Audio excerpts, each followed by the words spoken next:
This week has been the honoring and paying homage and respect to the great ancestors who came before us. Dr. Ben, Dr. Clark, and of course, the feminine principle on the other side, Dr. Cress Welsing. And if anyone never heard of this powerful psychiatrist, Dr. Cress Welsing, you need to check out her books, her speeches online, and her debates. Today, January 2nd,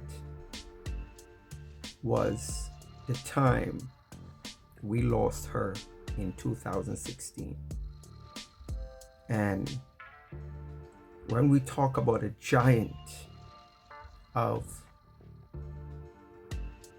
moving the needle to make our people be aware of this system of white supremacy, Dr. Cress Welsing, she is untouched. Her book, The ISIS Papers, Keys to the Colors. Go and check out and read her book. She breaks it down. She breaks it down on the system of white supremacy and the coward approach and tactics white vigility use to run their system. So today we lost a powerful sister, Dr. Cress Welsing. Rest in power, beautiful, intelligent, warrior, psychiatrist, Dr. Cress Welsing. Check out this video on the things she breaks down when coming to white supremacy. My purpose as a psychiatrist in talking about this and making an analysis of what we are specifically dealing with is like any other thing in medicine, that you don't just deal with the symptoms of a problem.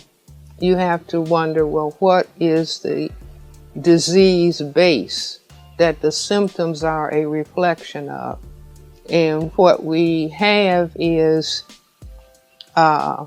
blocking a discussion, any in-depth discussion of racism, white supremacy. I mean, I'm the only psychiatrist in the United States that has been talking about racism, white supremacy for 40 plus years.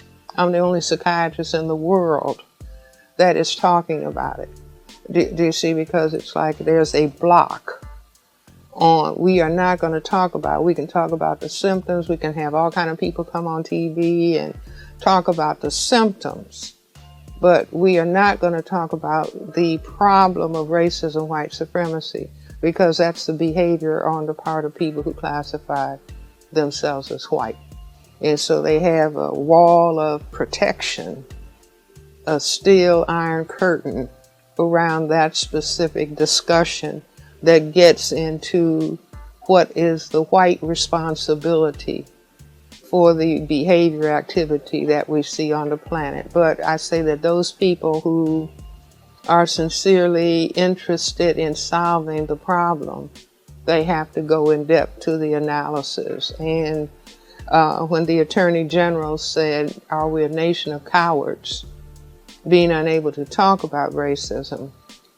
And the answer to that has to be yes, we are a nation of cowards, but we can try to find the courage.